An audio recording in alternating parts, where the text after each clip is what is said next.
session regular meeting of the Township Council is called to order. Madam Clerk. In accordance with the Open Public Meeting Act of the State of New Jersey, adequate notice of this March 12, 2019 work session regular meeting of Franklin Township Council was provided as required by law. If we could all stand for the Pledge of Allegiance, followed by the invocation by Councilman Charles Onijaka. Pledge allegiance to the flag of the United States of America and to the republic for which it stands, one nation, under God, indivisible, with liberty and justice. Remain standing, please, for the invocation. O God, the Creator and the Redeemer of all the faithful, hear our supplications, and through thy infinite love and mercy, graciously grant us the strength and power in our thoughts and decisions to be for the benefit of all people at all time. Amen. Madam Clerk. Councilman Chase? Here. Councilwoman Francois? Here. Councilman Galtieri? Here. Mayor Kramer? Here. Councilman Onijaka? Yeah. Councilman Prasad? Here. Councilwoman Pruitt? Here. Deputy Mayor Vasanella? Councilman Wright? We are now on to commendations and proclamations. The first is 2019 Women's History Month, and Councilwoman Kimberly Francois and Crystal Pruitt will be presenting. Thank you for attending, Mr. Attorney.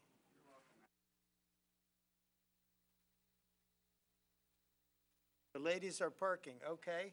So we'll skip ahead to Nutrition Month.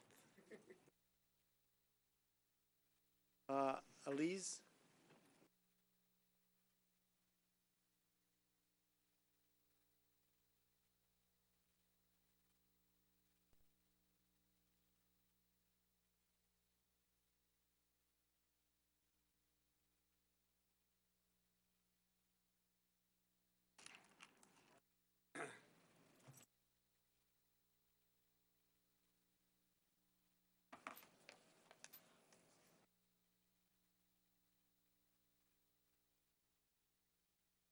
Hello. Good. Since I'm known to eat a lot, I shall read from Nutrition Month. Proclamation, whereas food is the substance by which life is sustained, and whereas the type, quality, and amount of food that individuals consume each day plays a vital role in their overall health and physical fitness, and whereas there is a need for continuing nutrition education and a wide-scale effort to enhance healthy eating practices, now, therefore, I, Philip Kramer, Mayor of the Township of Franklin, County of Somerset, State of New Jersey, on behalf of the Township Council, do hereby proclaim the month of March 2019 National Nutrition Month in the Township of Franklin, and I encourage all citizens to join the campaign and become concerned about their nutrition and the nutrition of others in the hope of achieving optimum health for both today and tomorrow. And we have with us Elise Halsman from ShopRite on Elizabeth Avenue, and I just learned today, as in 5 minutes ago, that she is a nutritionist at the ShopRite, and the nutrition services are free of charge there. It's somewhat of an unusual thing for a supermarket to have that, but she brought tangerines and beverages, and do you have anything to say? Sure. Yep. March is a lot of special celebrations, but this one's near and dear to me. So if you'd like, please visit me at ShopRite. I have an office behind the produce department. If you just want to ask a couple quick questions about some items you might want to purchase or schedule a free consultation, you can do that. I also do demos and tastings in the store. So really just want to be a partner in the community to help everyone be healthy. Thank you. Are you able to hear us? Is the mic good and loud? Okay. Only, good, good. Okay. Hello. Women have arrived, ready to proclaim their celebration. Thank you very much, Elise. Thank you, and thank you for bringing she brought the nectarines and or tangerines, and I guess that's for us to share. Come on up.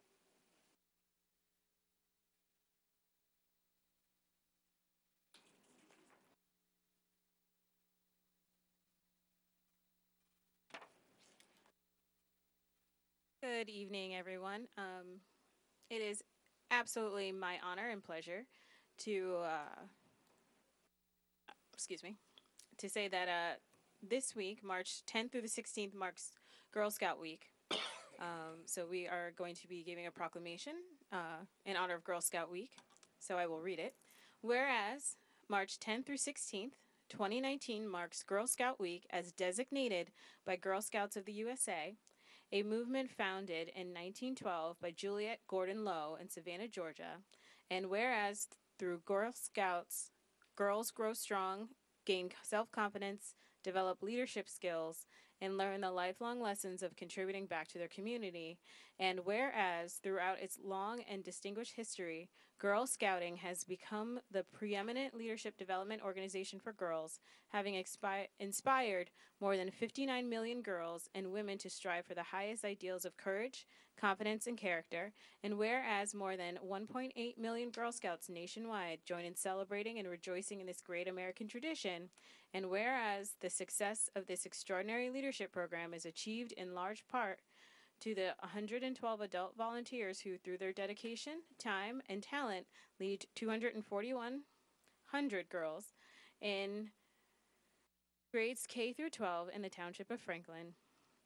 And whereas the Girl Scout Gold Award is the highest honor in Girl Scouting, which requires girls in grades 9th through 12th grade to make a measurable and sustainable difference in their community, assess a need and design a solution, find the resources and support to make it happen, complete the project, and also inspire others to sustain it.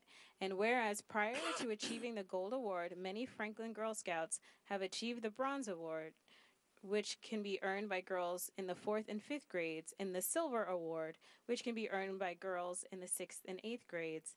And whereas the projects that our Franklin Girl Scouts have undertaken to achieve these awards have made a lasting impact on our community.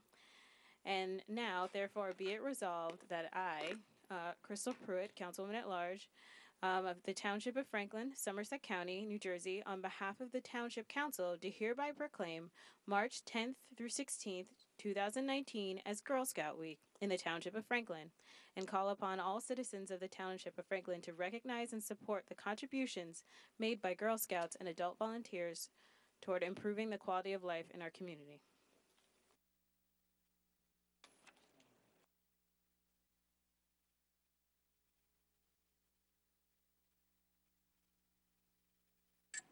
There's nobody here from the Girl Scouts tonight, right? Okay. Hello, everyone. So it's an honor and a privilege to be here tonight and to read this proclamation about Women's History Month, which is the month of March. Now, I would like for our Franklin Women's Club to come on up and receive the proclamation. I asked them to receive the proclamation because they do so much for Franklin Township. And I know that they made a special sacrifice to be here tonight because they have their own meeting, but I said I'll get you in, and I promise I'll get you out. And I especially want to honor them as the Women's History Month for all the volunteer contributions that you do here in Franklin. And come on around here so everybody can see you. And I want to put in a little pitch, too. I have been told that this is the year of the woman. And I've been told that year over and over, and I've seen it on television. So it's not only Women's History Month, the month of March 2019, but I've been told 2019 is the year of the woman. Don't anybody send me any bad emails. I didn't make that up. Okay. So let me read the proclamation. Whereas American women of every race, class, and ethnic background have made historic contributions to the growth and strength of our nation in countless recorded and unrecorded ways. Whereas American women have played and continue to play critical economic, cultural, and social roles in every sphere of life of the nation by constituting a significant portion of the labor force, working inside and outside of the home. Whereas American women have played a unique role throughout the history of the nation by providing the majority of the volunteer labor force of the nation. Whereas American women were particularly important in the establishment of early charitable contributions, I always do this, philanthropic, how you say that? Philanthropic and cultural institutions in our nation. Thank you, Councilwoman. Whereas American women of every race, class, and ethnic background serve as early leaders in the forefront of every major progressive social change movement. Whereas American women have served our country courageously in the military. Whereas American women have been leaders, not only in securing their own rights of suffrage and equal opportunity, but also in the abolitionist movement, the emancipation movement, the industrial labor movement, the civil rights movement, and other movements, especially the peace movement, which create a more fair and just society for all of us. Whereas despite these contributions, the role of American women in history has been consistently overlooked and undervalued in the literature, teaching, and study of American history. Now, therefore, I, Councilwoman Kimberly Francois, Councilwoman Pruitt, our Mayor Phil Kramer, on behalf of the Township Council of the Township of Franklin, County of Somerset, State of New Jersey, do hereby proclaim the month of March 2019 as Women's History Month in Franklin Township. And we honor the theme, Visionary Women, Champions of Peace and Nonviolence, and by urging the residents of Franklin to take this special opportunity to recognize and reflect on the progress made to advance women's equality and to take stock of the challenges facing women today and celebrate the gains made by women in our society. I also want to say that the Women's Club has made special contributions to the Somerset Community Action Program. They've been coming over there reading to our children, and they've been giving us free books for the children and the families. And I want you to say something about your program and what you're doing over there, and anything else that you're doing in Franklin Township. Each one of us will probably. Oh, great. Okay.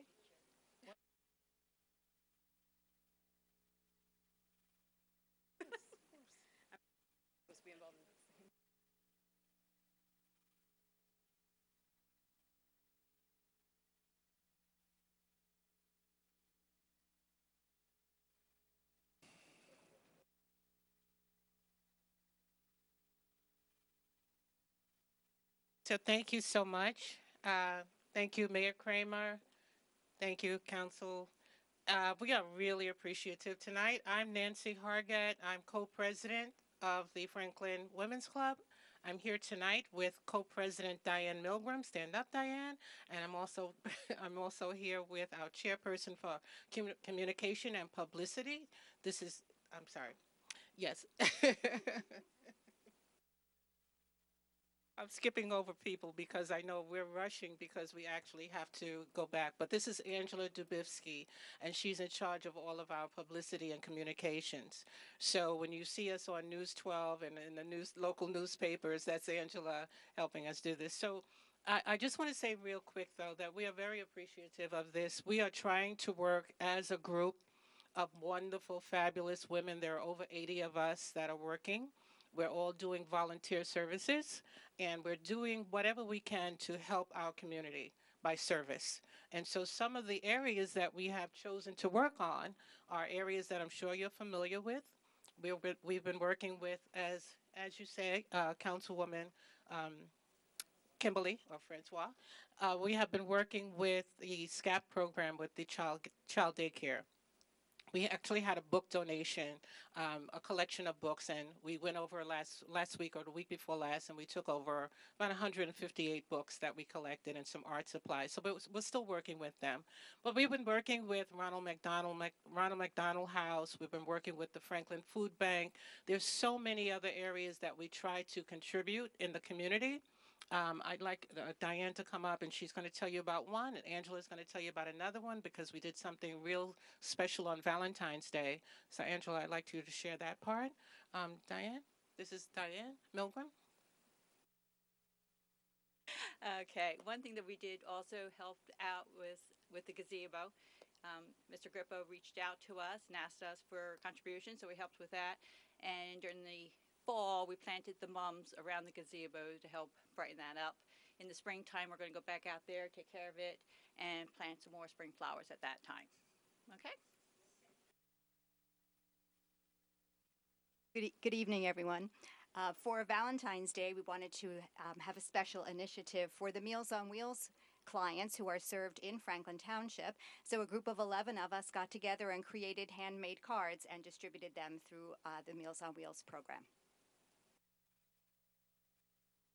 Thank you once again. Thank you very much. We really appreciate it. Thank you. Thank you so much, Kimberly. Francois, thank you. Thank you. Just catching up. Okay. Thank you so much.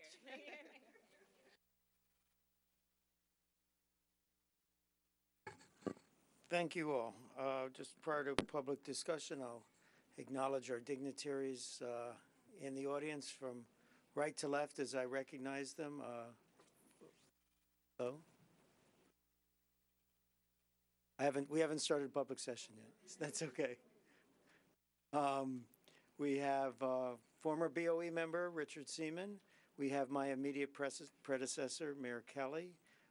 We have the current Franklin Township Democratic Chair, Ron Jordan, and the former Somerset County Democratic Chair, John Luce, and we also have Arnie Schmidt. The former president of the MWACP. Pardon? So we also have Sonia Red, who happens to be used to be and is currently the chairperson of the NAACP AXO program. Oh, the wow. Youth State Chair. Oh, super. I didn't know that. Great. Thank you. We are now on to public session. Do I have a motion to open for public session? So moved. Seconded. Moved and seconded. All in favor of opening for public session, say aye. Aye. Opposed, say nay. Motion is carried. We are now open for public session. Anyone wishing to speak, please state your name and address. We're limited to 5 minutes. No yielding of time. May only come up once. Please address the council and get up close to the mic, or we won't hear you. Thank you. Ready? Yes. Can you hear me? Yes. Yeah, hi, I'm Louisa Shine from 3 Masada Street, very close over here. And I'm just here to talk about a situation that has become very urgent and to implore the township to think about doing something about it quickly. I work at home a lot. I like to walk every day outside my home.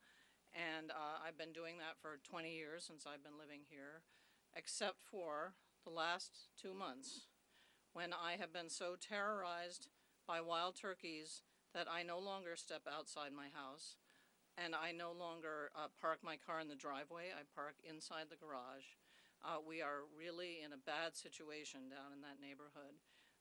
Just a little bit of the history. About 2 months ago, I was taking a walk. I confronted very large turkeys in the road. Didn't think anything of it, figured it was like deer or geese or whatever. But they started coming at me, didn't know what to do, retreated. That apparently was my first mistake, because from then on, they came at me, but they didn't, not just when I ran into them. The next 2 incidents I had, I was walking, and they came behind me, unheard by me, and suddenly they're chasing from behind. I don't know where they came from. Apparently they might have flown out of the trees. They're chasing, and they're making that awful gobbling noise, and they're lunging at me, lunging. One of the times they pushed me back over a curb. I could have fallen and broken my head. My son came home from New York and wasn't aware of this issue, got confronted by them in the middle of the street and had to sprint home, terrified, traumatized, looking up on the internet, how can this be? How can this be? Why are we being attacked by animals in our suburban neighborhood?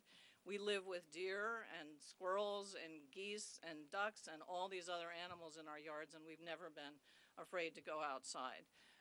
This situation has escalated. When it first happened a couple times to me, I texted my neighbors. One of them is here. Others couldn't make it tonight. Nothing had happened. Within a couple of weeks, everybody had had an incident on our little cul-de-sac, including the reason I don't go outside even to my car now is that my immediate next door neighbor, his elderly father, who was visiting, not even known to the turkeys, a newcomer, was met at the front door and chased to his car in the driveway. This also happened to others of us. It also happened, the most traumatic thing is that we have a little boy on our street, and bus stops at the end of the street. One morning I get down there at 7 o'clock. I look out my front window and I see the kid racing back towards his house away from the bus with 2 turkeys in hot pursuit right on his heels. That kid is an incredible sprinter, but he was not staying ahead of those turkeys. And then I see he runs back inside the house, and for 15 minutes his father is waving a shovel and a broom, and they're not backing off. They just keep coming. The last walk I took before I stopped walking outside was with a walking stick, because I had been told if I scream and yell and wave something, they'll back off, but they didn't. They started going for the walking stick. So then I was without a weapon, and all I could do was kind of sidestep back to my yard. They came right up onto my yard. We have other reports that they've been at people's doors, at people's windows. We just don't know what to do. This is a completely new life for us after 20 years of living in this neighborhood. And we've talked to all sorts of authorities, including Fish and Wildlife, but it's very difficult to get anything done because this is a protected species. But that's why we're coming to the township now, because this is too dangerous. And one of the big issues is that they can't be fed. But we know actually that there are people feeding them in our immediate neighborhood. They've told us that they're feeding the deer, but we can see from our windows, we can see the turkeys eating the feed that they've been given. And apparently once they're fed, they start coming at all the humans they recognize, thinking that we're going to feed them too. But when they come, they're not coming like little, cats and dogs mewing and barking. They're lunging, they're putting their peckers at us, they're making the scary gobbling noise. And from what the experts have told me, all the way up to the state level, Fish and Wildlife, they will attack under the right circumstances, under the provoked circumstances. So, which leads me to, we don't really know what the circumstances are. We just know that they might attack, and we're living under siege here, afraid to go outside of our homes. So one of the things we feel like we need is is that my timer? That is. Oh, okay. Okay, well, I'll turn it over to my neighbor because she has a few more. Okay. Thank you. Hello, my name is Dana Consagra, and I live at 8 Masada Street. Going off of my neighbor here, there has been definite escalation and aggression from these turkeys, and within the last 3 weeks, they were just, like the deer here and there.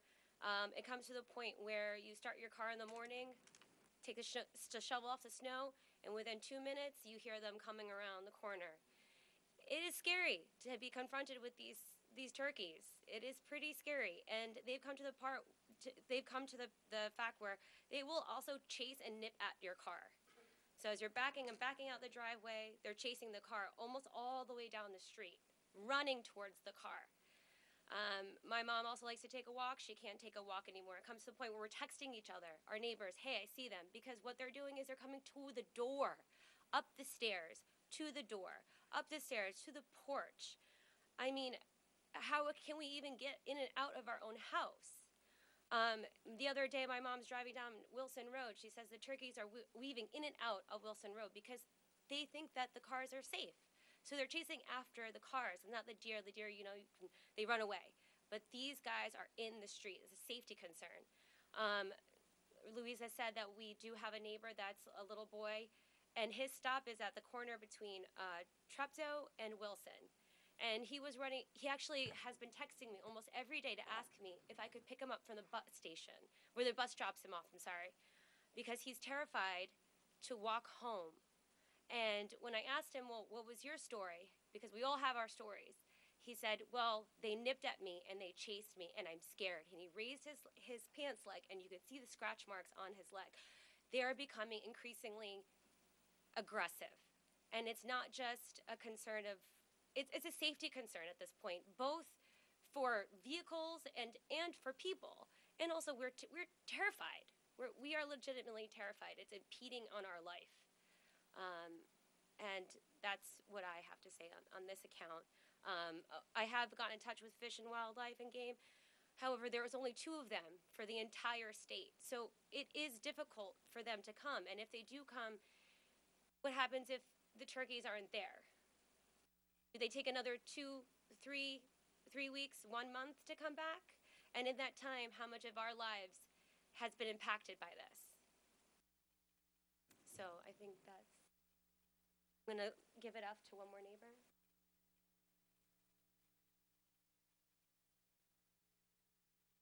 Good evening. My name's Ernie Renda. I'm Louisa Shine's husband. I live at 3 Masada Street. I've seen more, haven't had as many firsthand attacks. I've witnessed things more. My feeling is this is a public safety problem, and the council needs to address it. 2 suggestions. These turkeys they're no longer really wildlife. They're essentially aggressive domesticated creatures, and we're requesting that the town take steps to put them down. Secondly, the township should adopt an ordinance prohibiting the feeding of wildlife. Other townships in New Jersey have done that. It's a necessary first step. Third, and Mr. Rizzo, the public's professional services officer, has been contacting us. He's getting out the safety message. We need to get it out even more, and we also need to get out a message to people that they can't feed these animals. So I'm here to ask the council to take the necessary steps to address this problem. Waiting for Fish and Wildlife, they have 2 people working in the entire state. They've suggested that we bait the animals onto our own yards. Ms. Consagra agreed to do that. The problem is there's other free food around the neighborhood, so that's really not working. Thank you. Thank you. Is anyone else, Mr. Guy, before you come up? Is anyone else want to speak about the turkey issue? Mr. Manager, you seem that you had some information. So, I think that as is often the case, it presents itself with some difficulty here.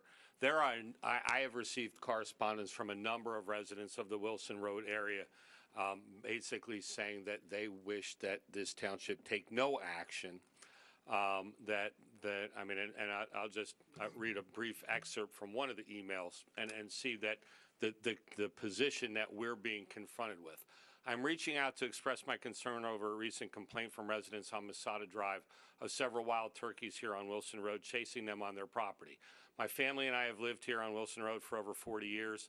We've enjoyed many forms of wildlife here, from deer, raccoons, skunks, fox, and all kinds of birds, and now these beautiful turkeys. We have watched them grow over the past year. In no way do we feel that they would harm anyone. We are lucky to have some form of wildlife in this much populated area. I am not the only resident to feel this way, as other neighbors also enjoy the turkeys. And that's one of several emails and letters that we've received. We've discussed this with the animal control officer, Katie Nordhaus.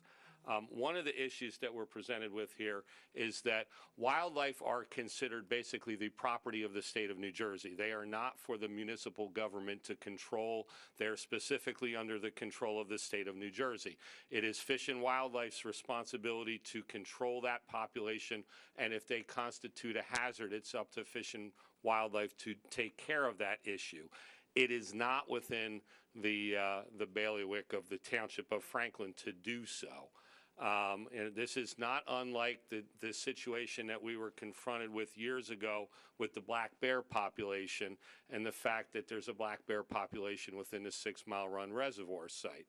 Many times we've received calls from residents about bears, about deer, about other forms of wildlife, and the answer from us has always been that this is a matter for the state to deal with and not for the municipal government to deal with.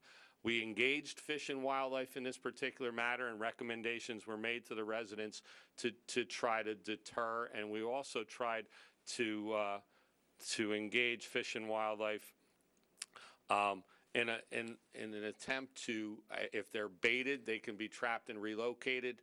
And I know that there was an employee of our animal control office who was willing to do what was necessary to do that.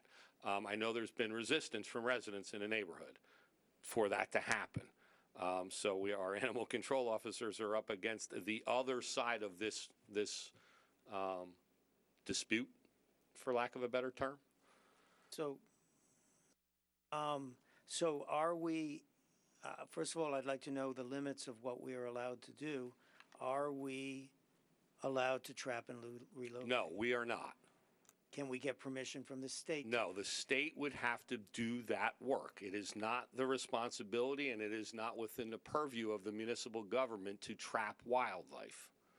And I had a little sidebar with my attorney here, and he agrees with you. I personally, I mean, I live on Canal Road. It's very bucolic there. I love looking at the turkeys, the fox, etc. But when an animal becomes a danger, and I don't believe these people are making it up, my heart goes out to you. I would like to, and I'm just one person here, so I can't command in our form of government. Even though I'm mayor, I need 4 other council people to agree with me. But I would like to at least investigate what we can do, and our manager's pretty good. And when he says we can't, and I know he's been looking into this, this has been an ongoing issue Yeah. since first brought to the attention by the folks who just spoke today. I mean, there was a letter that was sent to the town, and like I said, it didn't take long for the opposition party, for lack of a better term, to come out and in just as a strongly worded way say, leave them alone. We enjoy them in our neighborhood. They're in an area that is rural by its makeup. And, you know, I mean, we own open space that borders this property. I mean, and there's a significant deer population in the area, and those residents who have, you know, kind of positioned themselves to oppose anything have made themselves very known to me. So the attorney just showed me we do have an ordinance stating that one cannot feed turkeys That's correct. and various And other and things. that's in line with state law. Can we do, and again, this is a suggestion of mine, can we do a mailing to the area reminding people of this? Sure. I mean, we can do, I mean, we can, you know, I think that there's been communication between our staff members, whether they be members of the police department or animal control, which falls under the police department, and residents in that area. We've blanketed it. We've done our email blasts and nixles, and it's on the website, and all of that information. As the gentleman said, you know, they worked with Lieutenant Rizzo to get all of that information out. This is not for, what is it? The wisdom of Solomon. I wish I had the answer here. I don't. You know, that you have 2 very diametrically opposed groups of residents in that neighborhood. And that's what council's for, is to make decisions. Councilwoman Francois. Yeah, I was just going to say, are there any penalties associated with feeding them?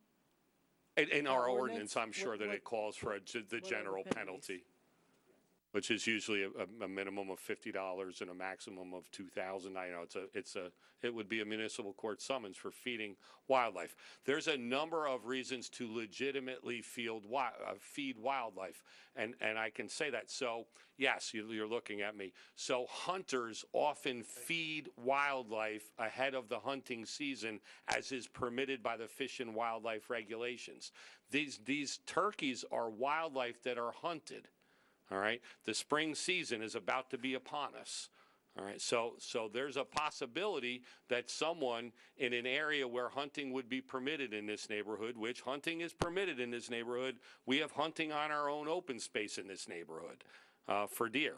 So there's a possibility that these turkeys may be shot as game. I mean, it is a game animal that has a hunting season. So. Not speaking about the ethical or moral, it's legal. I mean, that's the bottom line. To feed wildlife for purposes other than that is not permitted, and that's what our ordinance prohibits. And mostly it was written for deer, but if it's a public safety issue? Well, I guess the question is, and this is, Councilwoman, I understand what you're saying. you have a number of residents in this neighborhood who are saying that this is not a safety issue, that these are wild animals, and they want them present in their yards and in their neighborhood. That's the problem that we're presented with as to how to deal with it. But what we did was we went to the people who are responsible for this. Fish and Wildlife at the state level is the organization, the state agency responsible for dealing with wildlife, hence the name, Fish and Wildlife. All right, this isn't one of those things that we have the legal authority to deal with. Mayor, Councilman. yes. Is there any way we can monitor hunting of turkey this time? One, we can increase the number of licenses for hunting the turkey, and we need to declare this as an epidemic. Yes, I know some people will like it because it's not on the back of their neighborhood. They will enjoy it. But the people that actually living with this turkey, they are dealing with the turkey business. They don't like it. So we have to declare this as an epidemic. Either we increase the licenses or we encourage the hunting of this turkey. That's what I think, so.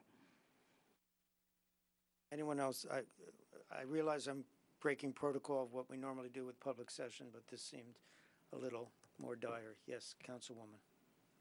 Township Manager, just out of curiosity, so we as a municipal body are precluded from intervening on moving these particular turkeys, right?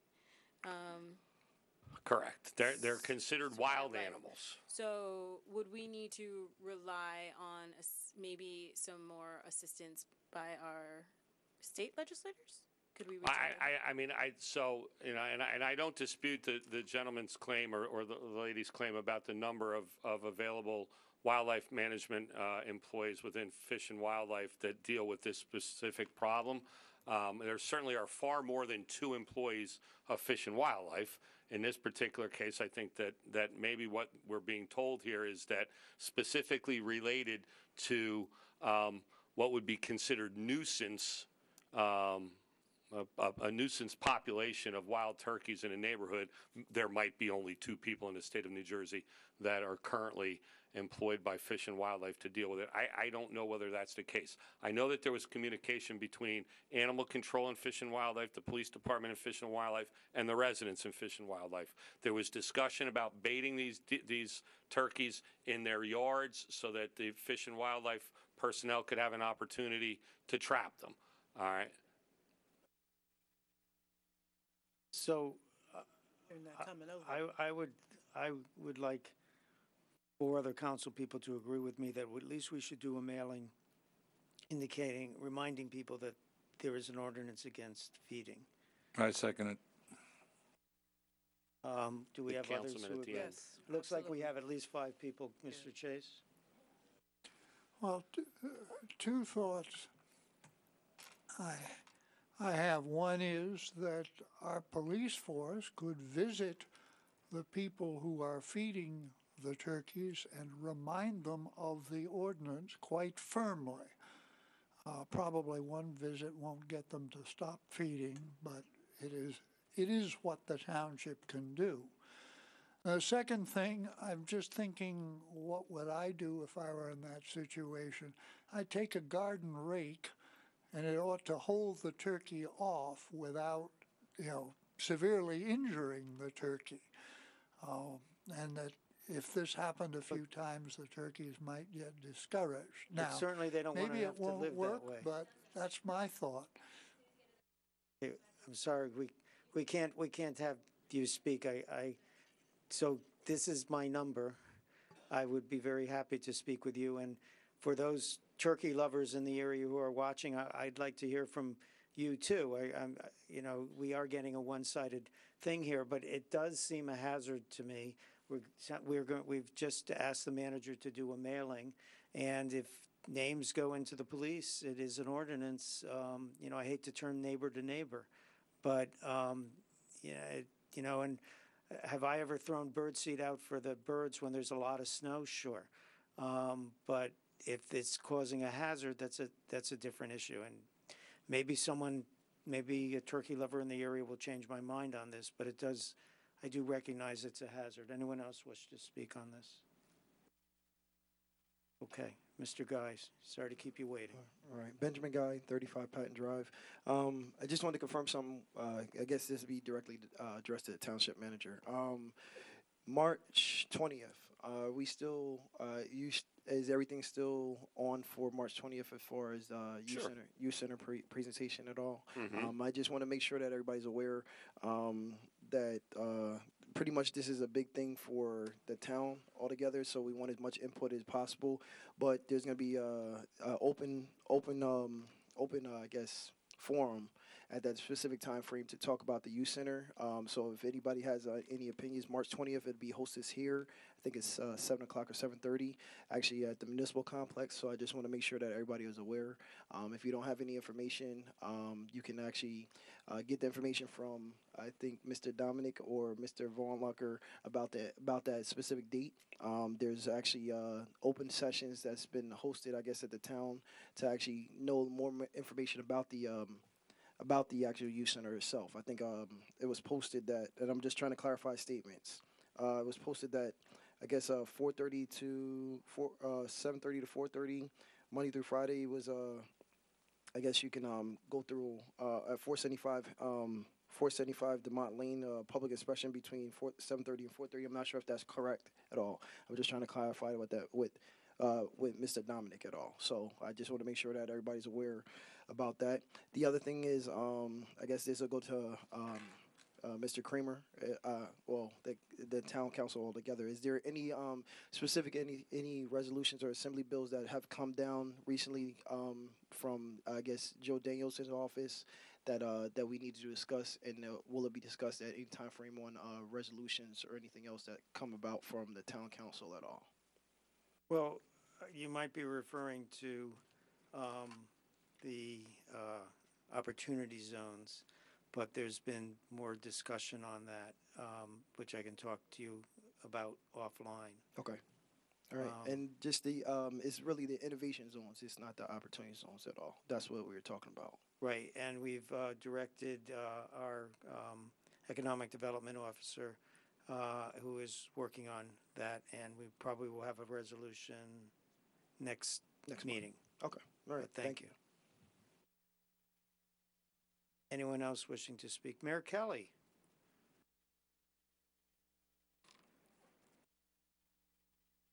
Good evening, Mayor, Council. Chris Kelly, 5 Hilltop Lane, Somerset, New Jersey. I had 2 things to cover today very quickly. I sent a note out to everybody, invited members of the public. There is a cleanup, and thank you very much for the recommendation to preserve and protect 6 Mile Run as a historic area. There is a cleanup on this Saturday, March 16th from 9 to 3 a.m. at approximately 46 Jacques Lane. There's a parking lot for 6 Mile Run there.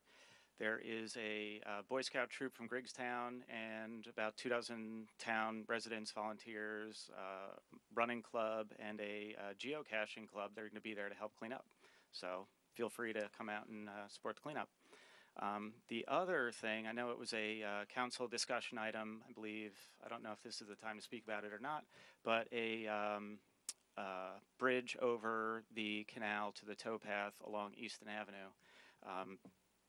Truth be told, I am the chairman of the County Open Space Commission. I am not speaking on their behalf, and I'm not representing them today. I'm representing me as a resident of town. Some of you may know I'm a bit of a runner. I run on the towpath pretty much at least 4 days a week, so I'm very aware of how the towpath works. Where this proposed bridge is almost useless, because if you're on the towpath, you're there for exercise. You're not there to get on and get off. It's not really a transportation hub, and it's very difficult to make it a transportation hub.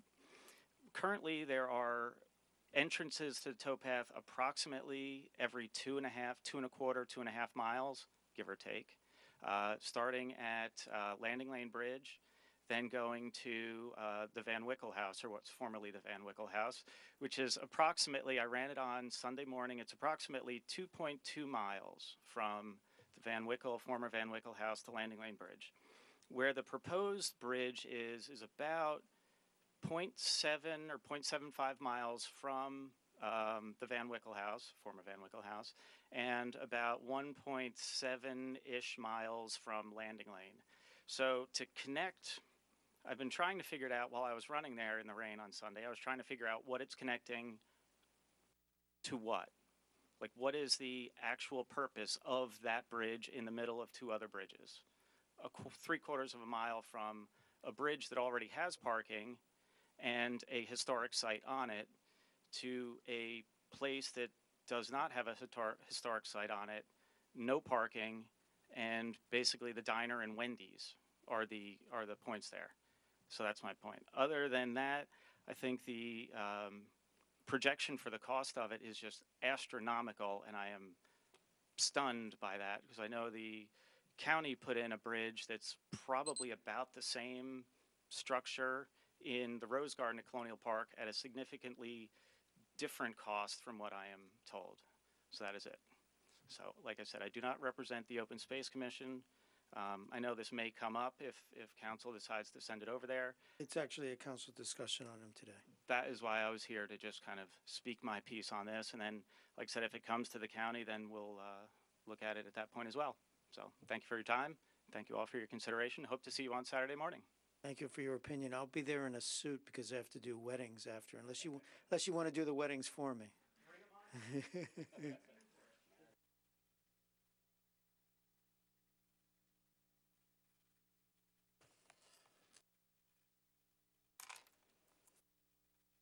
Skip Schaefer, 2 Lair Terrace, Somerset. So much to cover from the last meeting, so little time. Where do I begin? Do I start with Mr. Galtieri's comments, which I found to be more than a little disturbing and immature?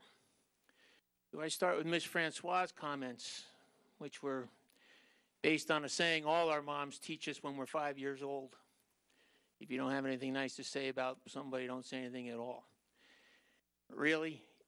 You want to fall back on that regarding Mr. Prasad's behavior over the last 4 years?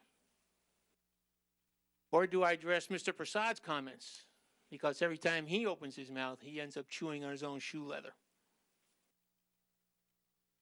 2 weeks ago, I spoke about a concept called integrity and the importance of maintaining your good name. I read from an article that evening. A couple sentences from that article. When you have a good name, people can trust you. Those whose good name has been tarnished have a difficult time building trust. People will love you for having integrity. They will stay by your side when you are attacked. So let's talk integrity again tonight, and let's start at this end of the dais with Mr. Vornlacher.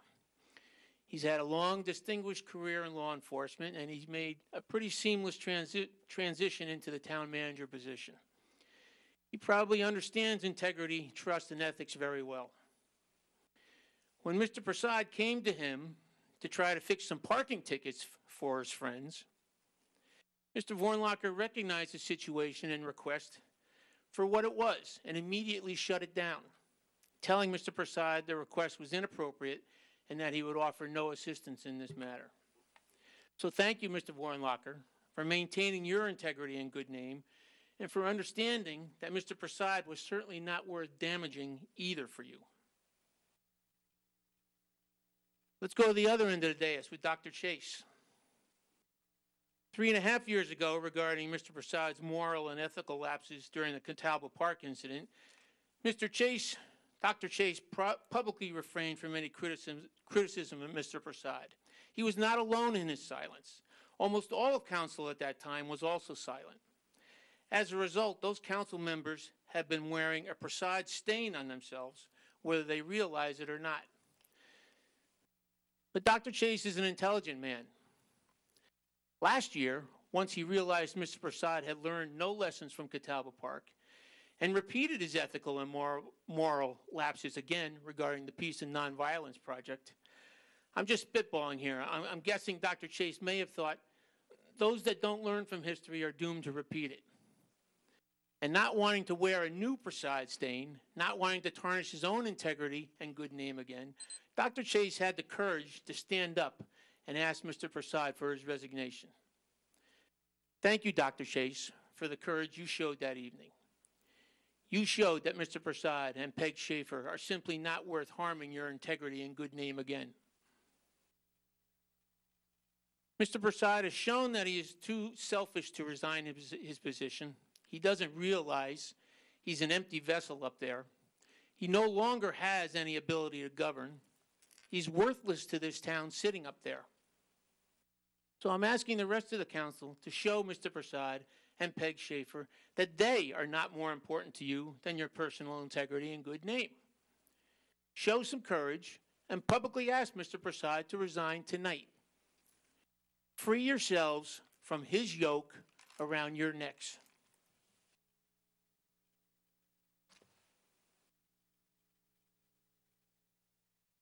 Anyone else wishing to speak?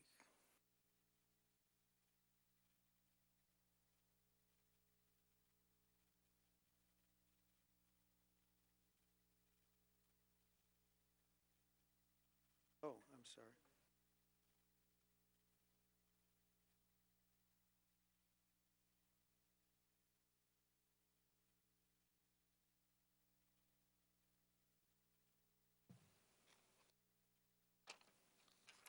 Gary Rosenthal, 4306 Avery Court. I am speaking this evening as the chairman of the Human Relations Commission. I was asked to speak on their behalf about a recent article in the local newspaper that called the HRC worthless. And I quote, they call the HRC worthless, and I usually I am not commenting, but this remark was just uncalled for, and I was asked to speak this evening on behalf of my co-chair and myself and the rest of the Human Relations Commission. The HRC was organized via a resolution back in 1990, where we act on behalf of the Township Council. So if the newspaper calls the HRC worthless, are they also calling the Township Council worthless? The passionate comments of a commissioner should never be interpreted as the opinion of the HRC. The commission has not passed any resolution in support or opposition to anything which the council has indicated. The HRC remains committed to working towards peace and harmony, and it is called among the citizens, it is called to serve and represent. We will no longer entertain or allow any further discussion which in any way will harm the hard work in maintaining this harmony we have worked so hard for in our very diversified township. At the request of one of the council people here, I have appointed a parliamentarian which will guarantee that no more conversations which are uncalled for will be held. Thank you for your time. Thank you. Anyone else wishing to speak? Motion to close. We have a motion to close. Second. Moved and seconded. All in favor of closing public portions, say aye. Aye. Opposed, say nay. Public portion is closed. We are now on to council committee reports and comments. We'll start with Mr. Chase, Dr. Chase, Councilman Chase. You can now see on the township website an upcoming event, the annual stream cleanup sponsored by the Environmental Commission. But this is, there are several ways this is unusual. First of all, we are naming it for the late John Clyde, who in fact organized it for quite a number of years. Fortunately, another member of the Environmental Commission has picked up the organizing. But, you know, we want to express our thanks for all that John Clyde did over the years. In fact, we did last fall, fortunately in time to recognize him as with the Environmental Stewardship Award. This year, we are doing this jointly with the New Brunswick Environmental Commission and the Lower Raritan Watershed Partnership. We're doing Mile Run, which is the border between New Brunswick and Franklin from Somerset Street to Landing Lane. And as anybody who's been in that area knows, it has very steep sides, and some parts of it are only accessible from one side, sometimes from the Franklin side and sometimes from the New Brunswick side. So I am very pleased that we are able to have a joint cleanup from both sides that should be able to access all of the stream. You will also find that if you come to participate, you will also find that it's really a very beautiful stream corridor there, surprisingly beautiful for such an urban location.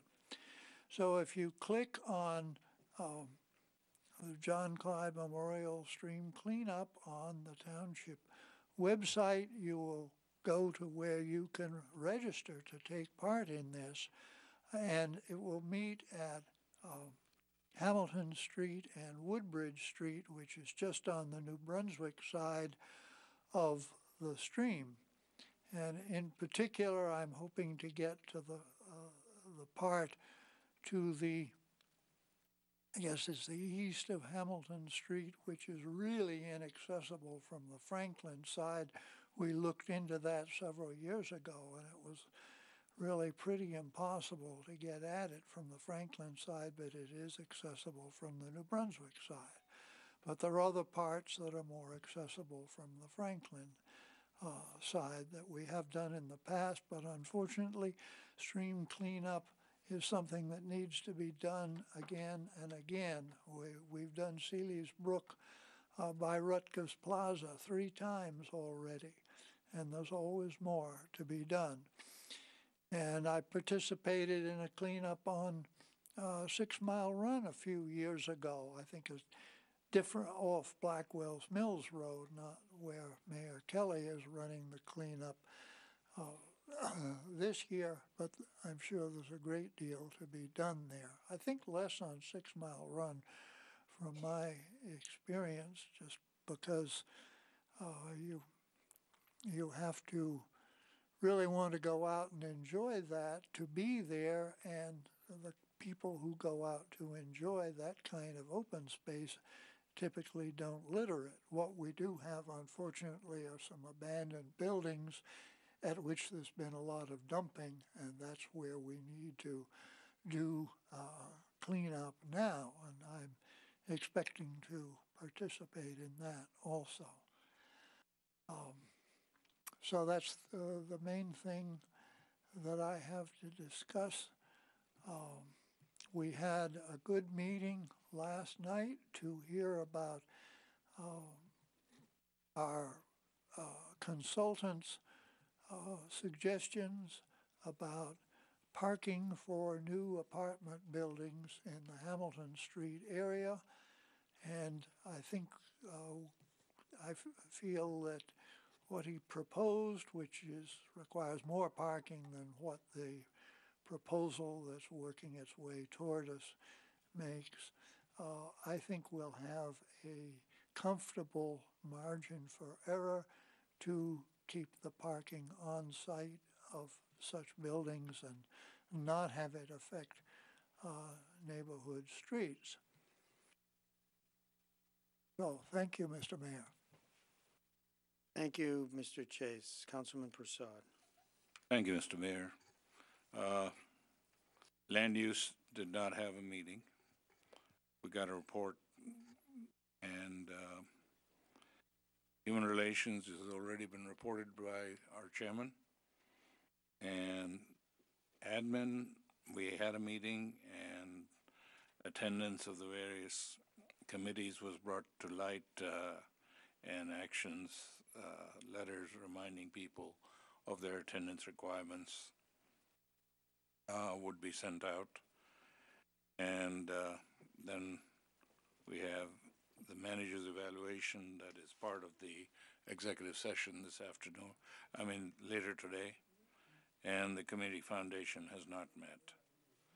That's it, Mr. Mayor. Thank you.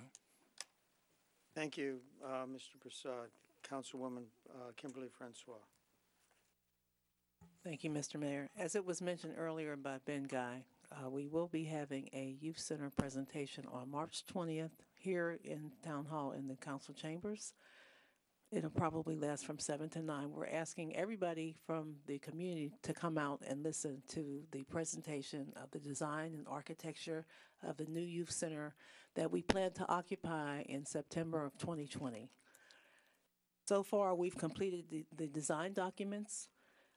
The construction documentation work is ongoing, and we plan to go out to bid sometime late in April. We will award the bidding contracts in June, and we expect our construction to begin in August of this year. Start the construction, in June of this year, and complete in August of 2020. And occupancy and final completion will be done in September 2020. We are on schedule. Also at that meeting, we will discuss the operational aspects of the youth center. We will present the architecture and floor plans of the youth center. Our engineers will present the site plan for the youth center and the site plan for the parking lot that we have recently or underway purchasing. Bids will also go out for the clearing of the youth center parking lot on April 2nd, and bids will also be awarded for clearing of the youth center parking lot site on April 9th. So the project is underway. We're excited about it. It's going to be a very nice space. We'll have a library in there, a gymnasium. We'll have classrooms, counseling center. We'll have a music and video room. We plan to start having some additional community meetings, getting input from people in the community about what types of programs and service they want to be able to schedule in the building. And the intent is to have that building occupied whenever it's open from our youth. So come one, come all. We really hope that you'll come out. We want you to hear our plans, and we would like to receive your input as well. So I'm really looking forward to this great project that we have underway in Franklin Township. Thank you, Mr. Mayor. Thank you, Councilwoman. Councilman Charles Onijaka. Yeah.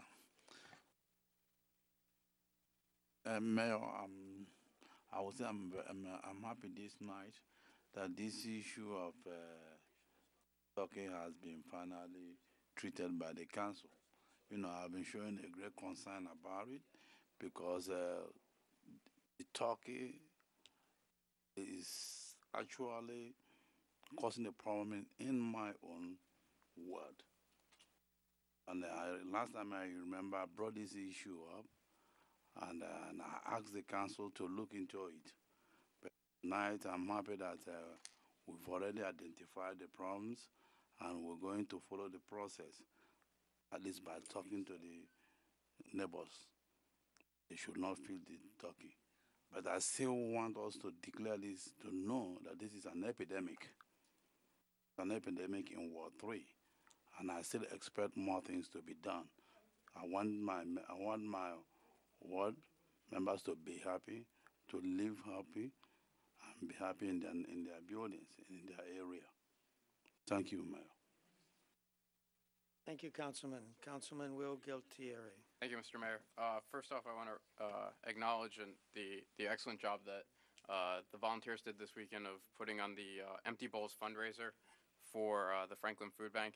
If you didn't get out this year, I would highly recommend going out next year. There were hundreds of bowls handmade by volunteers that were really nice.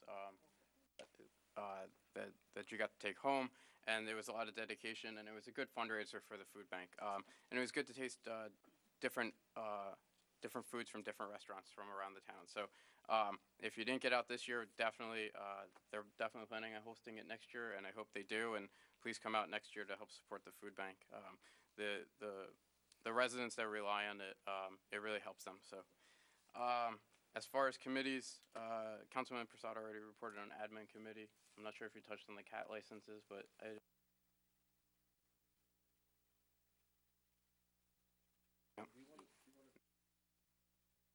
Yeah. You can handle that one. Yep, that's fine. Yes. So just, sorry, Councilman Chase had come over, so I'm not sure if you talked on the cat licenses, removing that, but on top of everything else. Sewage Authority was last week. We are near the significant completion of the Foxwood Drive rehabilitation, and also getting close to the completion of the Brookline and Somerset Street pump station. Hopefully we should be done with that within the next couple months. And part of the Foxwood rehabilitation has helped with the water main repairs also, which leads into Public Works. Councilman Chase has given me the honor of reporting on this one. So some of the items we touched on are the continued water main repairs and replacements and upgrades to the system, as well as we're happy to report that most fire hydrants now should be back in service. I know that's been a concern of the residents. If you see one still out of service, then definitely report it in. But I think we're down to less than 5, if even that. So good job by our DPW team. And also, we're starting to work on the repaving list for 2019. So we should hope to have the finalized within the next month and get going on all the roads. So again, I said this last year, and I'll say this year. I apologize for the inconvenience as we're repaving, as we close streets off, but it's in the interest of getting the roads back up to the standard they should be at. And I do want to say, I know during the last, I didn't say this to Carl tonight, who should have been told, but during, the last snowstorm that was on a Monday, I know it was a fortunate timing of when the storm ended, but still a good job to the DPW that was able to get the roads, for the most part, cleared in time for people to go into work. And I think the kids had off that day, but just so that people could get to work on safe streets. So in the interest of safety, the Board of Education made the decision late in the morning to close schools, and it was primarily due to the fact that there were a number of public service emergencies in the township that were creating some issues, some traffic issues because of the weight of the snow bringing down power lines and snapping utility poles. So that was why the decision was made to close. Certainly, they don't like to have to do that, but that's the reason why it was done. But again, I'd like to say good job to the DPW. I know I'll pass on the word. It's nice to acknowledge when they're able to get the roads cleared for everybody. Finally, fire prevention is this Thursday, so that's my last board over for these 2 weeks. And Thank you. Councilwoman Crystal Pruitt. Not too much to report out. I will echo what Councilman Galatieri just said. I was able to make it to the Empty Bowls event. Unfortunately, I was under the weather, so I did not stay long because I didn't want to contaminate other people. But it was a really wonderfully organized and attended event. I did get a really nice bowl, and I bought a couple more. So great job. I also went on my first ride-along with our police department. I will be continuing to do these ride-alongs with a goal of at least once a month, hopefully twice a month, so I can better understand, how our force operates and how our community interacts with the force and vice versa, and just kind of strengthening a relationship between the department, our council, and our community, if I can. And to segue into that, the Police Unity Tour organization will be having a fundraiser on March 14th, so it's this week. It's Thursday at a Moe's Southwest Grill right here on Cedar Grove Lane. It is all day, so proceeds will go to preparations for the Unity Tour. I stole a little bit of Bob's thunder, our township manager's thunder, because he was going to talk about it. That's quite all right. Talk about the police often. And I did want to flag a really interesting event that is on our township calendar that is scheduled for next week. It's called a Proud Heritage, African American Presence in the Sourland Mountains and surrounding areas. It's going to be on the 18th from 7 to 8 at our township library.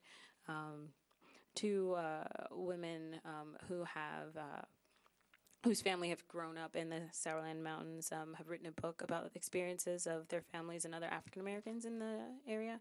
So it might be something worth checking out. That's it. Thank you, Councilwoman. So my comments are, starts with Go Warriors, our Franklin women's basketball team. Oh my God. I mean, to get me to come out to a basketball game is pretty amazing. But they've won their group, and they are now in the tournament of tournaments, and say tournament of champions. See, I am a great sports fan. I even called, when the ball went to the other side of the court, I called icing and got a lot of applause for that. And the games are down at Tom's River for a little while, is that right? And the finals, which I am sure we will be in, will be at Rutgers. So I'm looking forward to going to as many games as I possibly can. The final is on the 20th, this Sunday. So everybody get out there and support our girls. Empty bowls, I managed to get over there too. I was very worried that there were going to be 7 people there, and they filled that room over at the Doubletree. There was at least 200 when I was there, and I'm sure people were going in and out. At one point I heard they made $20,000 on the event, and this is all for the food bank. And that was the first time they had it, so that's great. I heard the mention of, from Open Space, the recommendation of naming the Griggstown Preserve after John Clyde. I hope the admin committee will do that. And the last thing is the Hamilton Street Advisory Committee met last night to get a presentation on parking for a new building going in there, and we heard from many residents in the area about their concerns about the development in that area, and that was extremely useful to us. And I think that includes my report. So we're on to the Township Manager's report. Thank you, Mr. Mayor. So I am going to pick up on the on the coattails of, I guess, now Councilman Galtieri on reporting on the Administration Committee that meeting that was held last week. The Administration Committee did consider the recommendations that had come out of the council meeting prior to it about the naming of an Open Space Advisory Committee meeting as well, about the dedicating in name to John Clyde the Griggstown Native Grasslands Preserve, and the Administration Committee unanimously made the recommendation that council rename the Griggstown Native Grasslands Preserve the John Clyde Memorial Native Grasslands Preserve. So for the next council meeting, there will be a resolution for council to consider and vote on formally to make that name change in honor of former Mayor Clyde. Excellent. So that was done. The only other thing I have to report is on behalf of the Shade Tree Commission. The Shade Tree Commission holds their annual tree sale, and the sale is being extended. The deadline to purchase trees through the Shade Tree Commission sale has been extended to March 31st. There are 5 types of trees that are going to be available for purchase. Each tree is $40 a piece. There are honey locusts, red maples, and pin oaks of the shade tree variety, and snowbird hawthorn and eastern redbud of the ornamental varieties. And I strongly urge anyone who wishes to plant trees in their yard. These are nice trees that are of a suitable height to actually begin to enjoy them once they're planted, and it's always a nice opportunity to support the Shade Tree Commission with this sale and a purchase of a tree. It's available to township residents only, and kind of on a first come, first serve. We ask you to pick a couple choices. The form is available right on the home page of the township's website. And that's all I have, Mr. Mayor. Thank you. Thank you very much. We're now on to council discussion items. Why don't you, Mr. Manager, if you could get the Yes, I just need to projection turn this working. on, and I have it all set up on my computer. Let me just get it Okay, on here. So we'll move on to B as you get that set up. Sure. Somerset County CDBG application alternatives, emergency generator, 37 Johnson Road. I will key this up to our good master clerk. Okay, it's a requirement of the Somerset County Community Development that applications from Franklin that go in front of the county are placed on an agenda prior to their submission to the county. So there's two on here. One is for Alternatives Inc. for an emergency generator, and the second one is community options, where it's rehabilitation of 2 group homes in the township. And do we need to vote on that? You don't need to take action. They just need to have been placed on the agenda. So they have been. And once again, the council is left in the dark. We're pretty used to that. So, Mr. Luce, if you would like to come up, this is for the DNR Canal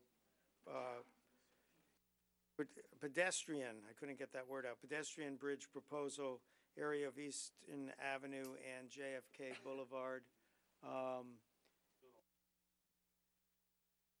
Okay, you can begin, Mr. Oh, there we go. You can refer to the nice picture to let people know where they are. Sure. I am the Vice Chairman, Acting Chairman of the Delaware and Raritan Canal Commission. Our master plan calls for another pedestrian bridge along Easton Avenue to give primarily the residents of that section of Franklin Township, better access to the canal towpath. Despite what Mr. Kelly said earlier, he said there's a place to enter on Landing Lane. There's 2 parking spaces in Landing Lane, and to get into those, you need to drive over a little canal bridge, somehow back your car in an opening that's about wide. You take your life into your hands for if you wanted to drive down to that area. So that you're really talking about a population from the city of New Brunswick, including some of the people living in New Brunswick, all the way up to DeMont Lane, not having adequate access to the canal towpath. That section of Franklin Township is probably the most densely populated area adjacent to the canal in Franklin Township. So it's the position of the Canal Commission that we do need another access point there. What's nice about this, and what we're talking about is immediately... Speak into the mic, please. Immediately to, if you're facing the Somerset Diner, immediately to the right of it, there's a small strip of land. That's where the bridge would be located. Mr. Kelly raised the question. We need about $600,000, we anticipate, to complete this project. It was a $775,000 project. We got $775,000 project. We got $275,000 in the state budget for that. We've spent 175 of that designing the bridge. There's 100,000 left in the state coffers, and we need another $500,000 to build the bridge. Mr. Kelly did say that he was surprised about the $600,000 price of this bridge. It was actually designed at around $480,000, but there's a 25% contingency fee in there. It was several years ago that the engineering work was done on this. There's the Somerset County pedestrian bridge in Colonial Park was done 10 years ago. So the cost, whatever that was 10 years ago, clearly that cost has gone up. And this particular location, you need to go over not only the towpath, but there's a culvert that you need to go over as well, a drainage culvert. So that increases the price of access at this particular area. It's a very historic site. Van Loos, the Van Wickle House is historic house, but this particular location is where Marconi sent the first intercontinental radio transmission across the Atlantic, helping us win World War I. That happened in our town. And to have a small park area where we could, directly across from Marconi Park, perhaps even call this sliver of land an extension of Marconi Park, and put some interpretive signs up that would talk about this wonderful history that we have here in Franklin Township that is not at all well interpreted for our residents. Bottom line, total cost of the project is projected to be $775. Of that, $175,000 has already been spent on designing the bridge. We have $100,000 left. When I say we, the state, if we aren't able to raise the money elsewhere, we will abandon this project, and I've been asked by the DEP Assistant Commissioner to abandon the project and to use the $100,000 on another project. And I asked that I be given some time to at least go out and talk to the municipal and county governments, see whether or not your open space funds might be appropriately used for this project. So open to questions, comments. It is in your master plan, by the way. It's in the trails, pathways and trails element of the master plan to have a bridge at this location. So the Open Space Advisory Committee voted with some dissent to further investigate this. And Mr. Luce, you have some meetings with the county? Yes, I have a meeting set up with Chris and the county engineer and the head of the county planning department, and Tom Bocchino, who's the staff person for the county open space. So what we're looking for here is, and if this is too soon, if council needs to contemplate it more, then that's fine. But does council have the blessing, or is council give the blessing to further investigate this, or is council not interested, or does council want to think about it a little more, is kind of the question before us right now. Yes, some questions, Mr. Chair? Absolutely. I'm just keying up why he came to present it. So I guess one of the key things that stood out is that the DEP has asked you to abandon the project. Can you explain why more? Yeah, because the DNR Canal State Park is the second most utilized park in State Park in New Jersey. Liberty State Park, where people go to see the Statue of Liberty, being the #1 park. They have lots of capital needs through just trying to keep the existing park going. So they've basically said they don't foresee any time in the near future where they can put more money into this project. And so given that the project needs another $500,000 and that we only have they just said it's not going to get built. And so let's take the that's left in the fund and apply it to some other capital project within the park. If it's not built soon, and I can't say that's 1 year or 5 years, but there's a certain point that the engineering plans that have been drawn up will become stale. Well, I guess a follow-up point then to this, though, is that this intersection, I think even just recently had a fatality at it, that we would probably have to do pedestrian crossing. There's a pedestrian crossing there now.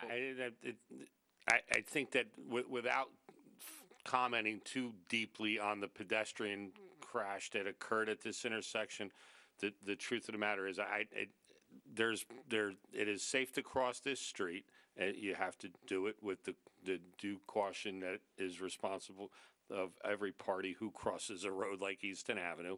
But the reality is that it is a very, very busy intersection. Well, I was also going to say on the other side of the street is not any paths to get to it, so that we would have to take. Well, so this was part. So and not to steal Mr. Luce's thunder, but part of the project is to create a boardwalk and pathway from Easton Avenue along the parking lot that is owned by the diner and out to the back area where there would be this. Interpretive area, park area, some parking, and then the bridge. So that's the plan that is included in the engineering design of this particular bridge. Correct. Thank you. Anyone else? Mr. Mayor, so your intent is to go approach the county and meet with them and ask them for $500,000 potentially to fund the rest? Space, I presented this to your Open Space Committee a couple weeks ago. They suggested the possibility of perhaps splitting it with the county. I'm in a begging situation because this has been a project that has been on our agenda for many years. We're at the point where if we don't do it, we're going to lose it. And so if Franklin could spend $500,000 out of its, $250,000 out of its fund, and the county could do likewise, that would be great. Okay. So, Mr. Mayor, I just have, so, Mr. Luce, I'm very much familiar with the engineering study that was done, all of the reports that were prepared and the cost estimates that were prepared. And the one concern I have is that the cost estimate that you're speaking about, that $500,000 that remains on this $600,000 bridge, is a cost estimate from 2009 or 2010. Is there some reason why you believe that that's still valid 9 years later? It's later than that. I just read the report. Okay, I thought it's $600,000 to build the bridge, and the report is from 2010. I asked that question because that was raised at Open Space. I went back. We have asked those engineers to update that cost. What they did tell us was that there's the 25% contingency that they put in there back then. So they're taking another look at that. So my executive director was out today, so I wasn't able to find out for tonight's meeting whether or not that's been updated. But I will have that number in the near future. Mr. Mayor, I have a question. Yes, ma'am. It's two separate questions. One is, as you stated before, this plan has been in the works. But do you mind very quickly catching me up on the pros and cons about why there needs to be a path right in that particular location? And then the second one is, if that was put in that particular location, how is, the diner, I guess, abuts that? Would the diner's parking lot now be parking? The diner has previously told us that they would give us the sliver of land needed to put and that they would give us 2 parking spaces that would be designated. That's not to say people couldn't use other parking spaces. It's kind of a win-win situation with the businesses in that. If people who use the canal are going to come out, and whether it's Dunkin' Donuts or the diner, they'll stop and get not everyone, but a lot of people will stop and get a sandwich before or afterwards or something like that. So the the parking would be behind the diner.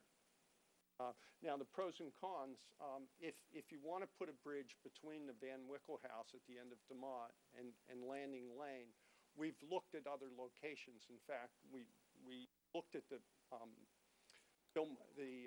Freedom Arden Preserve, which is right next to the, what's the name of the tall apartment buildings? The Harrison? Harrison Yeah, Towers. Harrison. And that's a very dangerous intersection. There's no light there. It's right near the crest of a hill. So for have people coming in and out of that just makes no sense. But that's the only other place that's where originally people would thought to cite that. Don't you think that the elevation issues there are a little bit of a daunting task to get from the higher elevation that exists in the preserve down to the canal? I think that's a bigger problem at the Freedom Arden. That's a bigger problem. I mean, there's a sidewalk that runs from Landing Lane all the way to the driveway of the Harrison that we actually, the township, put that sidewalk in a number of years ago as part of a Safe Ways to School grant. But I think that the issue there isn't the access from Easton Avenue. I think the access is from the property down to the canal more Well, it's both. It's both. Mr. Chase. I think this would answer a need we often have. We spend money on open space, and that's out in the not built up areas of the township or require driving to get there generally. This would be something that would make the canal towpath more accessible to the most densely populated part of the township. You've got the Franklin Greens apartments, you've got the Quail Brook, the apartments that you can actually see at the left-hand side of the picture there. And as Mr. Luce pointed out, we do have a historic site within sight of that. And I would say to Mr. Kelly that there are people that want to perhaps walk a shorter stretch of the canal. They can do, and also they can do a loop going back following the sidewalk on the other side of Easton Avenue. They can go back to DeMott Lane. So by having a bridge there, I think it will substantially increase the accessibility of the canal. People from Franklin Greens and so forth can walk directly to the canal there, where they might not go all the way up to the DeMott Lane access. And the parking, there's really not a lot of parking at the DeMott Lane access. It's just at the end of the road there. So I think this would be a good addition to the canal. Now, I hope that the county will also put in some money, although I guess my hopes were sort of dashed listening to Mr. Kelly on the subject, but as he said, he's only one voice there. So I hope we can make a case for the county to also put in on this. I would certainly support it, at least putting in $250,000 towards this. Anyone else wish to speak? So we can entertain a motion to table and decide later, to have in my mind, or to have Mr. Luce go ahead and further investigate. We're certainly not going to commit to anything right now. Well, yeah, I think that's my a good mind. idea. Yes, I think so. So Further I'll investigate. take that as a motion from Councilwoman Francois, Yes. and a second for him to Further investigate with the county and come further back to us. investigate with the county. We have a motion and a second. All in favor, say aye. Aye. Opposed? Motion is carried. Thank you. Okay. Thank you, Mr. Luce and Mr. Kelly, for both of your input. We are on to item number 10, approval of the minutes. I present the following minutes for approval by the Township Council. The work session regular meeting on February 26th at 7 p.m. and the executive meeting after. Do I have a motion? So moved. And a second? Seconded. All in favor? I'm sorry, any discussion or corrections? Madam Clerk? Councilman Chase? Yes. Councilwoman Francois? Yes. Councilman Galtieri? Yes. Mayor Kramer? Yes. Councilman Oni Jaka? Yes. Councilman Prasad? Yes. Councilwoman Pruitt? Yes. Approval of the warrants in the amount of $11,036,765.15 on March 12th, 2019 are presented to the Township Council for payment. Do I have a motion? So moved. Second. We have a motion and a second. Any discussion? Anyone want to pull an item? Seeing none, Madam Clerk. Councilman Chase? Yes. Councilwoman Francois? Yes. Councilman Galtieri? Yes. Mayor Kramer? Yes. Councilman Oni Jaka? Yes. Councilman Prasad? Yes. Councilwoman Pruitt? Yes. We're to item number 12, public hearing and adoption of ordinances on second reading. This is where the public has an opportunity to speak on the ordinance as it will be passed or denied. Let's see if I can get these right this time. Ordinance 4267-19, an ordinance amending the municipal code of the Township of Franklin, County of Somerset, State of New Jersey, more particularly Chapter 112, Land Development, Article 8, Sign Regulation. 13. This is the digital sign regulation. These are for relatively small digital signs at government buildings, including schools, et cetera. It was Article 13, What did I say? 18, Sorry. or 8. Article 13, XIII 13, is presented to the public for public hearing and final adoption. The public hearing has been noticed as required. Do I have a motion to open to the public? Motion for public hearing. Second. Moved and seconded. All in favor of opening the public, say aye. Aye. Opposed? Motion is carried. We are now open to the public on this item only. Mr. Mayor, seeing no one come forward, I make a motion we close the public session. Seconded. Moved and seconded. All in favor of closing to the public, say aye. Aye. Opposed? Motion is carried. Do we have a motion on the item? So moved. Seconded. Moved and seconded. Is there any discussion on the item?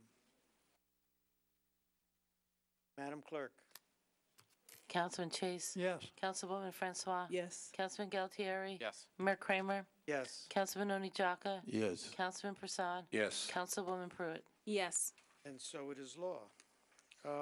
Ordinance 4272-19, an ordinance amending the municipal code of the Township of Franklin, County of Somerset, State of New Jersey, more particularly Code Chapter 384, Water, more particularly Section 384-44, meter testing, is presented for public hearing and final adoption. The public hearing has been noticed as required. This is for essentially business size meters to undergo annual testing so that we, water meters, so that we know that they are accurate. Do I have a? Motion for public hearing. Thank you. Seconded. Moved and seconded. All in favor of opening to the public, say aye. Aye. Opposed? Motion is carried. We are open to the public. Mr. Mayor, seeing no one come forward, I make a motion to close public session. Second. Moved and seconded. All in favor of closing public session, say aye. Aye. Do I have a motion on the item? So moved. Seconded. Moved and seconded. Any discussion on the item? Seeing none, Madam Clerk. Councilman Chase? Yes. Councilwoman Francois? Yes. Councilman Galtieri? Yes. Mayor Kramer? Yes. Councilman Oni Jaka? Yes. Councilman Prasad? Yes. Councilwoman Pruitt? Yes. Okay, ordinance 4273-19, it's a bond ordinance, so sit back and rest while I read it. Bond ordinance amending and supplementing bond ordinance number 3155 heretofore finally adopted on April 26, 2000, entitled Bond Ordinance, providing for the acquisition of various parcels of land for open space purposes, a lawful public purpose in and by the Township of Franklin in the County of Somerset, State of New Jersey, appropriating $8 million for the payment of the purchase price thereof and authorizing the issue of $7,600,000 bonds or notes of the Township of Franklin, part of the cost thereof, as amended by Bond Ordinance 3183, finally adopted December 12, 2000, as amended by Bond Ordinance number 3228, finally adopted on June 28, 2001, as amended by Bond Ordinance number 3363, final adoption February 11, 2003, to amend the description thereof as presented for the public hearing and final adoption. The public hearing has been noticed as required. So this is a bond ordinance that still has money in it, and we're adding more land to it. Is that roughly correct, Mr. Manager? That's roughly correct, yes, sir. Thank you. Do I have a motion? Motion for public hearing. Thank you. Second. All in favor of opening to public, say aye. Aye. Opposed? Motion is carried. We are open to the one member of the press who is sitting in the public. Seeing no one come forward, I make a motion, we close public session. Second? Seconded. Moved and seconded. All in favor of closing public portion, say aye. Aye. Do we have a motion on the item? So moved. Seconded. Moved and seconded. Any discussion on the item? Mr. Mayor, can you repeat the title again, please? Yes, a bond ordinance amending. Any other not so obnoxious discussions on the item? Seeing none, hearing none. Madam Clerk? Councilman Chase? Yes. Councilwoman Francois? Yes. Councilman Galtieri? Yes. Mayor Kramer? Yes. Councilman Oni Jaka? Yes. Councilman Prasad? Yes. Councilwoman Pruitt? Yes. So we're now on to the ordinances of first reading. Essentially, these are announcements to the public that we will, in 2 weeks or so, we will be voting on them for final adoption. Ordinance 4274-19, an ordinance vacating, releasing, and extinguishing the public rights arising from the dedication of lands identified as Cotter Drive, previously a portion of Block 85, Lot 15.03 in the Township of Franklin, County of Somerset, and State of New Jersey. The foregoing ordinance is presented to the Township Council for adoption on first reading, posting, publication in accordance with law, and public hearing and final adoption on Tuesday, March 26, 2019, at 7 p.m. at the Municipal Complex. So this is kind of some paperwork we need to do in order so that a development can go in.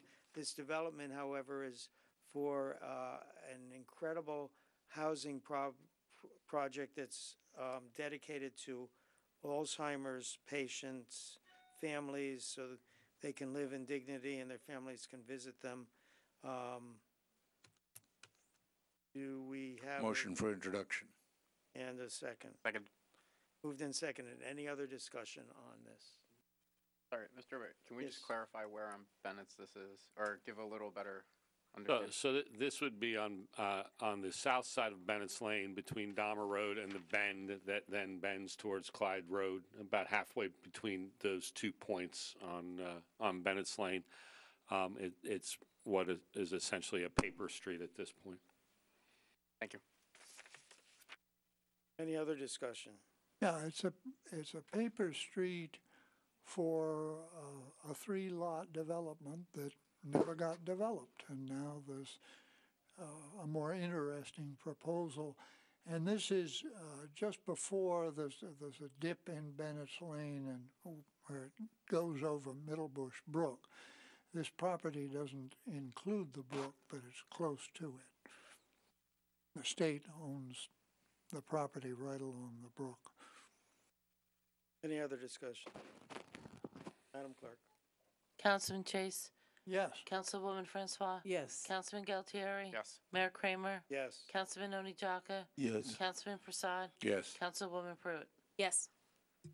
Ordinance 4275-19, an ordinance of the Township of Franklin, County of Somerset, State of New Jersey, concerning cable franchise renewal and the Code of the Township of Franklin. The foregoing ordinance is presented to Township Council for adoption on first reading, posting, publication in accordance with law, and public hearing and final adoption on Tuesday, March 26, 2019 at 7 p.m. at the Municipal Complex. This is, again, sign of kind of some paperwork to complete the cable franchise agreement. So, Mr. Mayor. Yes, sir. This is actually at the request of Comcast and in anticipation of an issue at the Board of Public Utilities. You have already adopted both the contract and the side letter agreement, and this is just a request to merge the two together into one document, and so all of this has already been approved by council in the past. Okay, any other discussion? Madam Clerk. We need a motion. Motion to sorry. introduce. Seconded. Thank you. Motion, second. Any other discussion? Madam Clerk. Councilman Chase? Yes. Councilwoman Francois? Yes. Councilman Galtieri? Yes. Mayor Kramer? Yes. Councilman Onijaka? Yes. Councilman Prasad? Yes. Councilwoman Pruitt? Yes.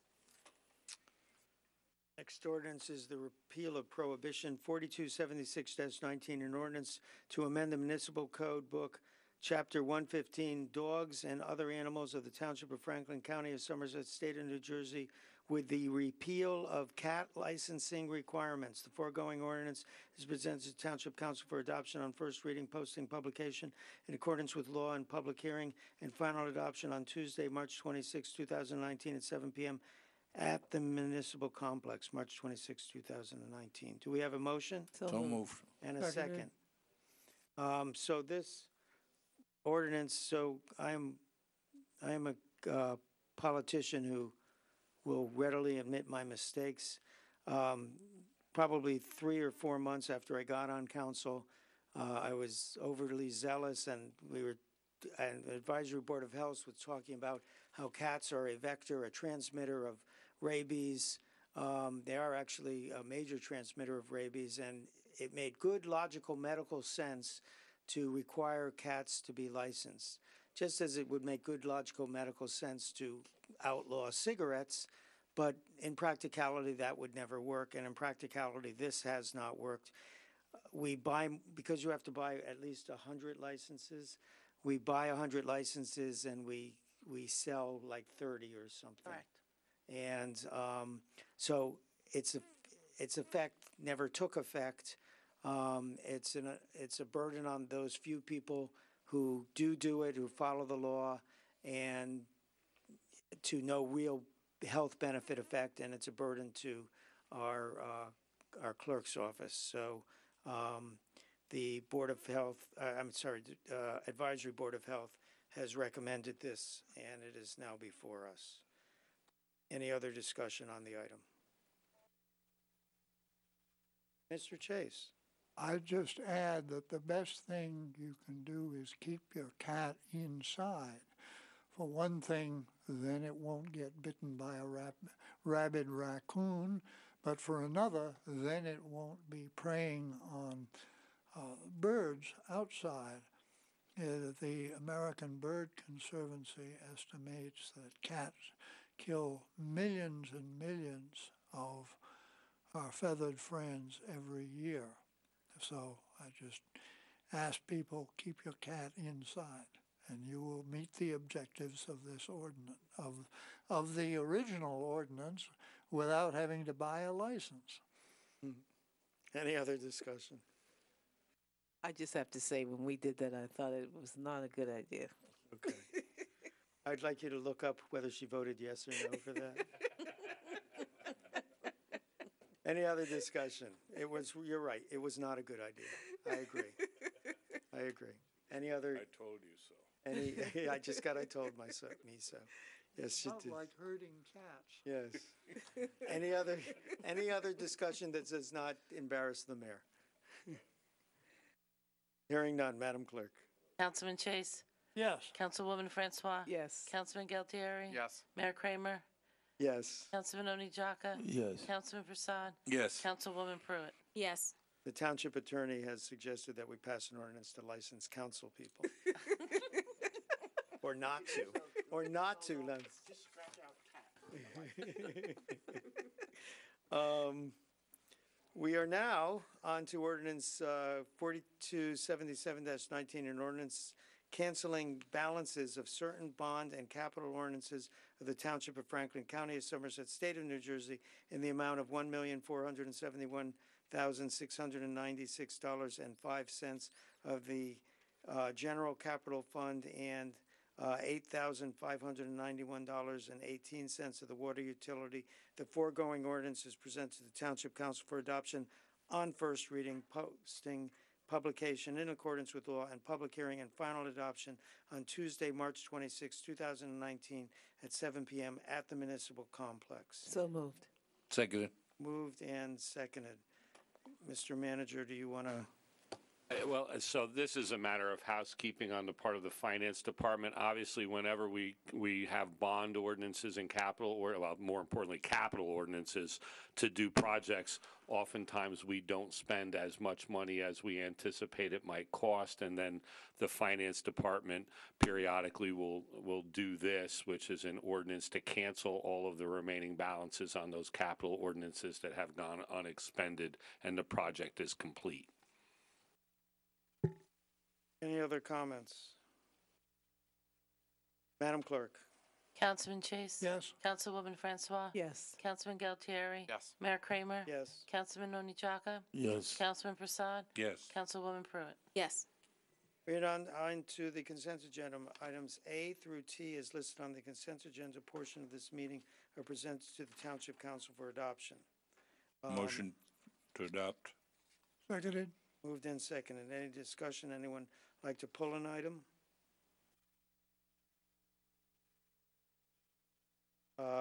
Okay. Madam Clerk? Councilman Chase? Yes. Councilwoman Francois? Yes. Councilman Galtieri? Yes. Mayor Kramer? Yes. Councilman Oni Jaka? Yes. Councilman Prasad? Yes. Councilwoman Pruitt? Yes. For resolutions voted on separately, we have none. Old business 2019 boards, committees, commissions, vacancies. Are there any nominations? Yes. Councilman Chase. At the last Historic Preservation Commission meeting, and the Historic Preservation Commission has openings for 2 regular members and an alternate, Mr. LaCourte reported that Mr. Mettler has agreed to rejoin the Historic Commission, so I nominate him. I think he's well known to everyone, and he knows more about township history than any 2 or 3 other people put together. So it would be great to have him on the commission. Have a second? Don't need a second, but nominations can be seconded, but they're I not. second it. There you go. Anyone else, would anyone else like to nominate anyone else for this position? Hearing none, we can do it by acclamation. All in favor, say aye. Aye. Aye. Opposed? Motion is carried. Congratulations, Mr. Mettler. You're the best suited for that job. Any other nominations? Hearing none. We are now going to go on to the executive session. The following resolution is presented to the Township Council for adoption. Resolution 19130, authorize executive session personnel township manager evaluation. Do we have a motion? So moved. Seconded. Moved and seconded. Any discussion? Seeing none. All in, Madam Clerk?